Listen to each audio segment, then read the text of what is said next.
Every creative has it. Potential. Do you know what it is? It's that blank canvas inside of you. It's every creative possibility in your future. It's where your story begins. It's not always easy to find, but you will find it if you dig deep.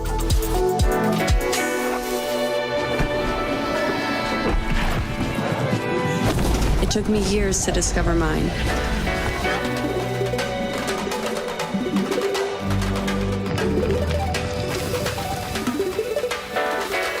It took less than a second to recognize it. Feel it and grab it.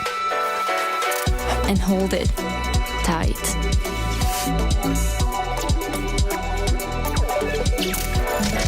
My natural passion to tell stories became my reality. Now find yours. It's there, right in front of you. Setbacks? There will be plenty. Learn from them. Leave them behind and get closer to your creative destiny. Realize the hidden hopes and dreams. There is a place for them in this world. So share them with all of us. Don't leave your canvas blank. Be true to yourself. Find your true potential. It's time. Ignite your passion.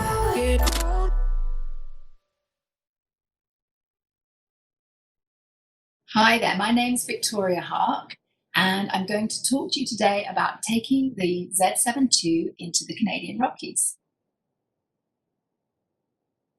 For those of you who aren't familiar with myself or my work, I'm very proud to be a Nikon Canada Ambassador, and I am a generalist photographer. So I shoot everything from landscapes to portraits to lifestyle, weddings, elopements, you name it, I like to photograph it. And I'm based in the small town of Salmon Arm in British Columbia in Canada. And as you can tell from my accent, I'm actually not from Canada, I'm from the UK. And I've been here for about 13 years now. And I've been working as a professional photographer for about 12 or 30 years. The Nikon approached me recently with a very exciting project. They wanted me to take a pre-production Nikon Z7II and take some images with it. So as you can imagine, I was really excited to get my hands on this thing. I'm currently shooting with the Z7, so I was very excited to see what this camera would be like.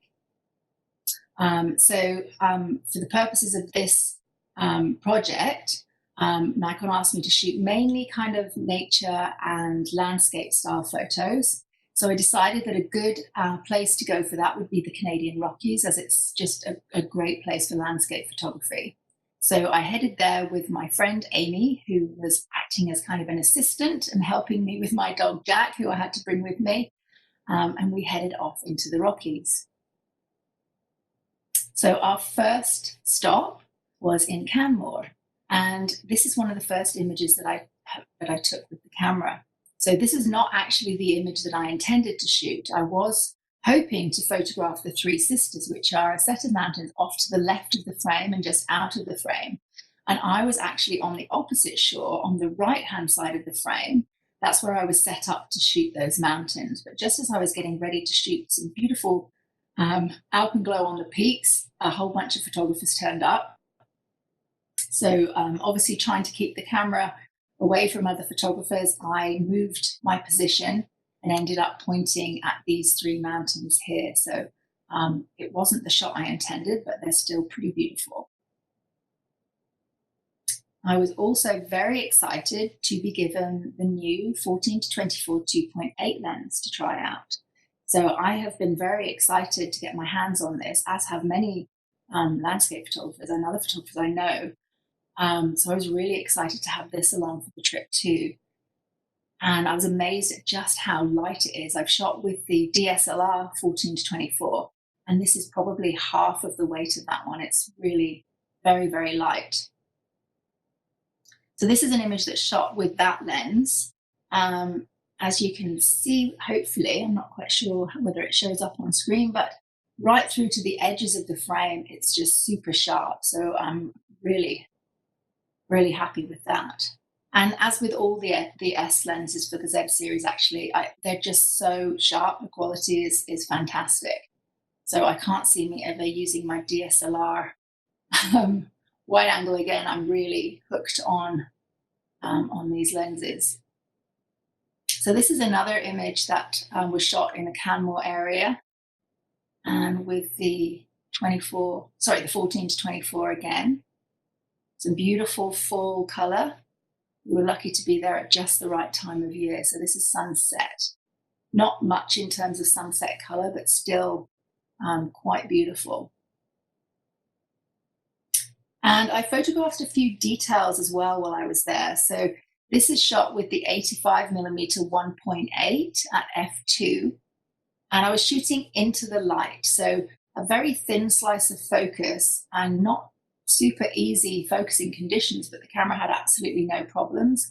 So I was really pleased. It's just snapped into focus. And here's one of my dog Jack using the same lens. And again, shooting into the light, shooting through some foliage around him that makes it that little bit more kind of complicated to find focus. But yeah, super easy to shoot. And I love shooting through foliage and using backlight. It adds a really nice kind of soft bokeh to the image. So when we headed into the Rockies, I decided to take my van so that I could camp in areas close to the places that I wanted to shoot, and just have that ability to not have to book into accommodation and just kind of go where the mood took me or the weather took me. So this is a shot of Amy, my friend, not looking too impressed with her headlamp on, sitting in the door of the van. This is pre-dawn, and Jack having a little snooze in front of the van there. This is shot with the 14 to 24 lens and at 3200 ISO. So again, sort of, yeah, just love that lens. It's perfect for this kind of thing.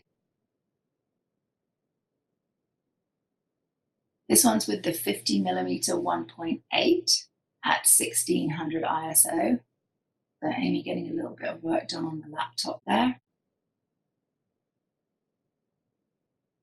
And another thing that made this camera so cool for this kind of a trip, the ability to use the USB cable to charge. If you don't have a hotel to go back to and charge up your batteries, being able to charge, on the hoof is really cool. And a great new feature for the Z7II is that you can actually shoot while you're charging. So if you do have like a little battery pack, like a phone charging pack or whatever, you can plug the cable into that. You could actually have that in your pocket or have it somewhere on your person, and you can still be shooting. So I think that's really cool. So from Canmore, we headed in the direction of Kananaskis, and the colors there were just beautiful. We had a lovely sunny day, and this was a roadside shot. We pulled the van over, some lovely color in the aspen trees, the leaves looking gorgeous, backlit in the sun. And this was shot with the 70 to 200 2.8 lens for the DSLR, but using the FTZ adapter. And again, shooting kind of grazing through the foliage in the foreground to just create some nice soft bokeh. And I like to do this with many of my portrait shots. It's a really nice way to add a kind of a dreamy feel to an image. I also had my first go at ICM, or intentional camera movement. I haven't done this before, but it was pretty cool for a first go. It was yeah, I will definitely be trying this again. So if you're not too sure what that is, it's when you use a fairly slow shutter speed, slow shutter speed, and you move the camera at the same time. So this one is, I was pointing at the aspens, and you can see the yellow of their leaves. And when I took the shot, I actually moved the camera slightly at the same time, kind of moved it in a downward motion. And this was shot at f/16 and 1/10 of a second, so slow enough that you could capture that camera movement. So quite a fun thing to play around with. We headed then to Wedge Pond, which is usually an area that's great for reflections and the full foliage. So the foliage was a little bit behind here, so not quite full yellow, but still pretty nice. And as I say, it's usually a good area for reflections, but unfortunately for us, it was very windy on that day, so it wasn't too easy to see that reflection. So I thought if I put my 10-stop neutral density filter on to slow down the shutter speed, it might give me a better chance of actually picking up some of the mountain reflected in the lake, and it did work. So this is with the 10-stop. And we walked around the edges of the lake, taking a few detail shots. And I should mention that I was shooting all of these images as JPEGs. Nikon wanted me to shoot these images all as JPEGs, and so I don't normally shoot that way. I normally shoot raw files. So I wanted to make sure that I got as much right in camera as possible. And I was keen for these areas around the lake to show the warmth of the foliage that I was seeing. So I changed the white balance from just auto to, I think cloudy or shade. I can't remember which one I set it on, but just to kind of warm up those tones a little bit. So here's Jack, and this is shot with the 7-200. So from that area, we moved towards the Icefields Parkway, and we figured that Bow Lake might be a great place to shoot sunrise. It has a really long shoreline, so there's plenty of room to move away from other photographers if there are other people there, and lots of different possible compositions there. There's so much foreshore and shoreline to choose from. So on this morning, we didn't have a great sunrise. There wasn't an awful lot of cloud in the sky to light up. So I wanted to add some interest to this shot. So I thought I might try and add that interest to the bottom of the frame instead. So I put my tripod into a pine tree, and these are the branches of the pine tree you can see in the foreground. And for this image, I focus stacked it. And for those of you that are not familiar with what that is, it's often used in the landscape sense when you have something that's very close to the lens at the front, but you want that in focus plus what's in the background. So I wanted these foreground branches that are close to the lens, as well as the mountain in the back here, to be in sharp focus. So I focus stacked the shot. So that means changing the focus point as you move back through the image until you get to the thing that's in infinity, that's at the back there. So this was about 5 or 6 shots, and then I combined them together in post afterwards. But I was just, again, very impressed with all of these S lenses, just how sharp they are right up to the edges of the frame. Still at Bow Lake, there's some beautiful fall colors in the foliage around the lake. So I pulled back for this one to get a more expansive kind of feel. I think this was shot at f11. And incorporating that fall foliage and using this little creek that was feeding into the lake as a leading line to lead the eye into the frame. I also had a graduated ND on just to control the highlights in the sky here. And here's Jack. He snuck into my shot, so I decided to keep him there for a shot. He managed to line himself up nicely with the mountain there. And dogs have to be on a leash in the national parks, and he is actually on a cable, which you can, I'm not sure whether you can see it, but it's just a red cable running through the frame here. But yeah, he snuck into the shot, so I included him. And another one of Jack, this is with the 50mm 1.8 at f2.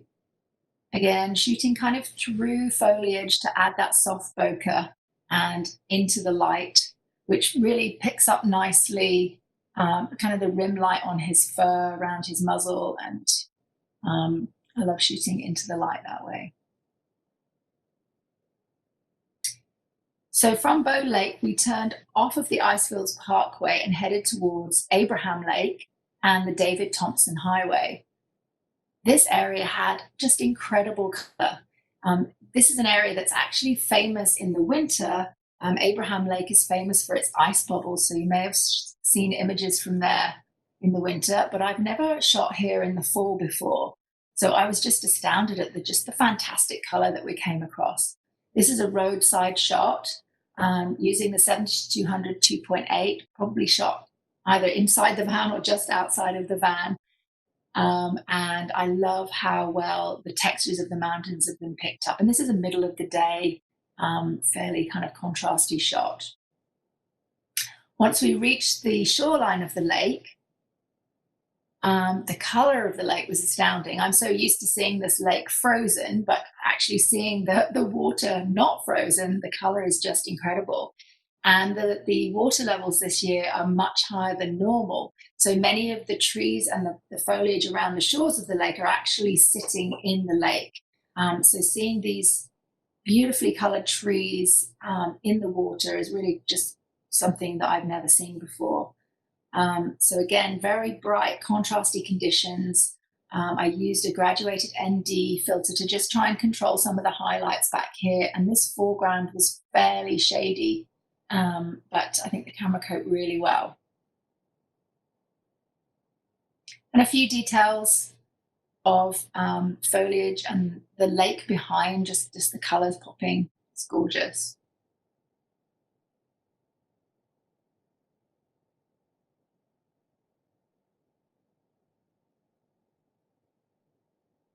This is an image of an aspen with the 7200. And I love how the mountain behind is shady and kind of blue. It's really cool. I love those complementary colors together.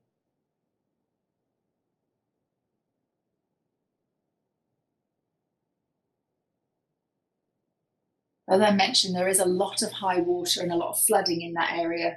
There was while we were there. So we found a few of these lovely pools, and Abraham Lake is an area that experiences a lot of wind. That's why the lake is clear of snow of snow in the winter. That's why you can see the bubbles so well. But it's a very windy place and not always easy to shoot if you're trying to get kind of calm shots and still water. But that also means that many of the leaves come off the trees quite quickly. So this was a little pool that I found with lots of leaves in the water. And for this one, I wanted those leaves to be in sharp focus to use them as some foreground interest. So I focus stacked this image like I did with the one at Bow Lake, just to make sure that this foreground was nice and sharp, going all the way back to the mountains. And more shots of foliage around the lake. I underexposed a little bit for this one just to really saturate those colors.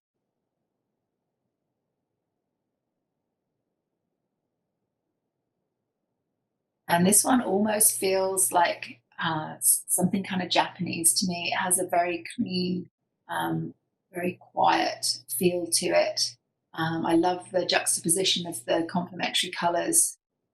And the water was really nice and still at that point so that I could capture the reflections there. And more aspens sitting in the lake. It's quite difficult to figure out what's above the water and what's actually going into the water here. But I just love how your eye really has to kind of hunt and try and figure it out.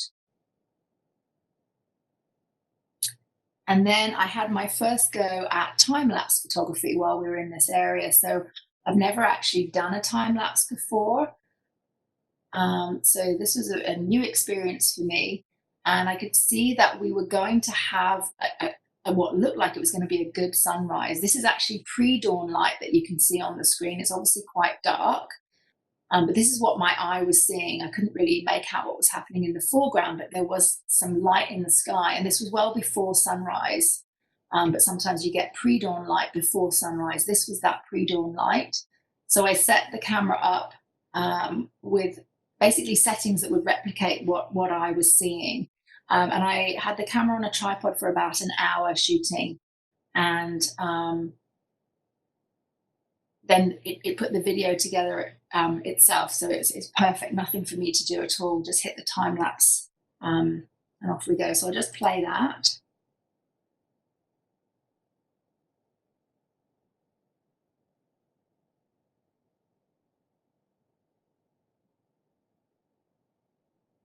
And this is an image that I took afterwards. The main sunrise color was done by this stage. Just capturing a little bit of what I was seeing, just a little bit of light left in the sky.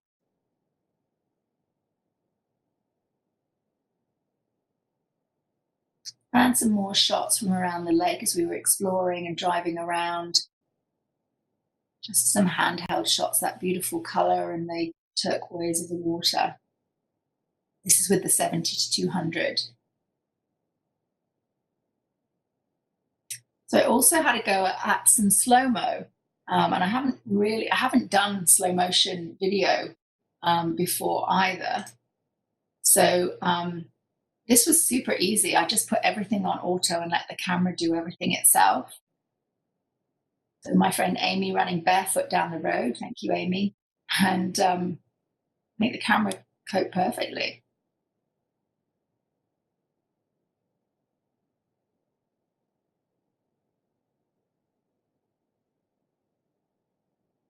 And this is another slow-mo that I took of Jack. So the lens was already wet here because he'd been running in and out of the lake and shaking. So there were already some water droplets on the lens, but he was, running into the backlight, so into fairly difficult focusing conditions, but the camera just held on to his focus with absolutely no problem.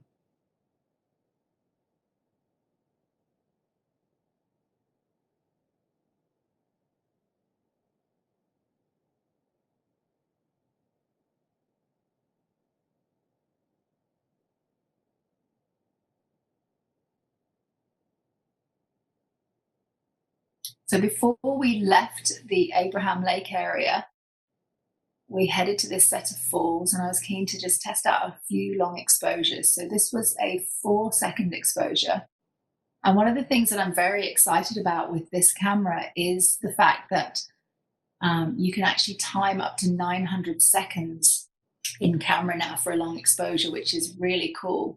So prior to this, I would either be using the second hand on my watch, which is sometimes difficult to kind of keep up with. My phone stopwatch I regularly use, or if I don't have anything, I'm just counting in my head. So being able to time that in camera is pretty exciting. Another shot from that same area. So this is a 3-second exposure.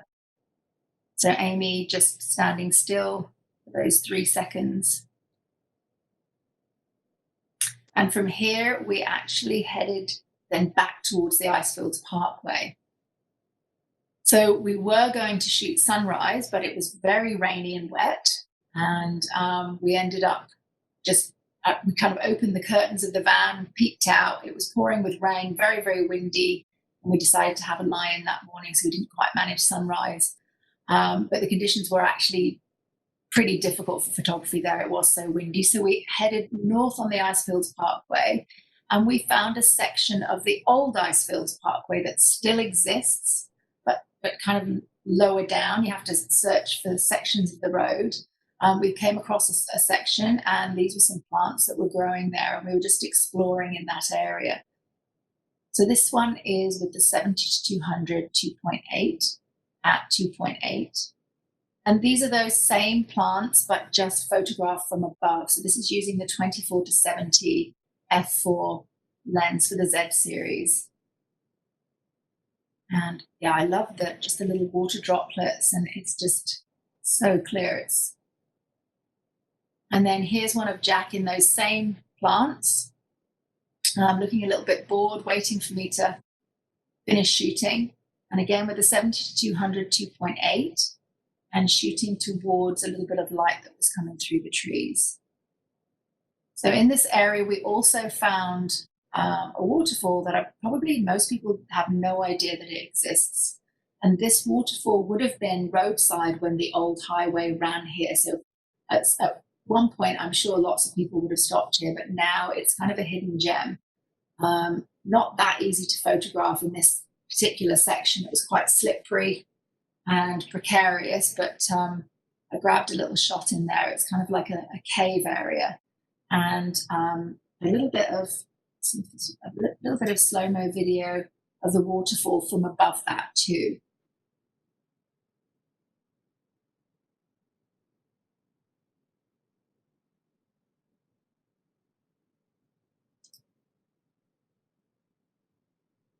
So then heading back down south, heading in the direction of Banff, because I needed to get the camera back in the mail to Nikon.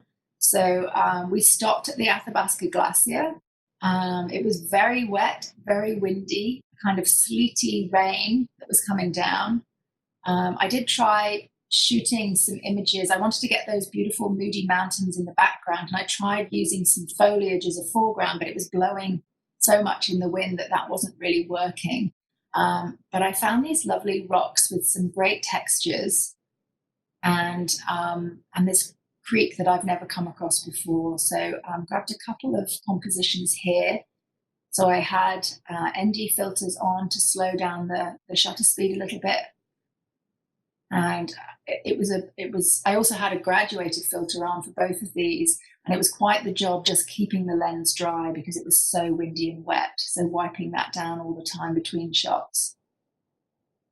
So then as we headed back towards Banff, there was some lovely light on the mountains and some beautiful cloud textures. So again, stopped by the side of the road, grabbed a few handheld shots with the 70-200.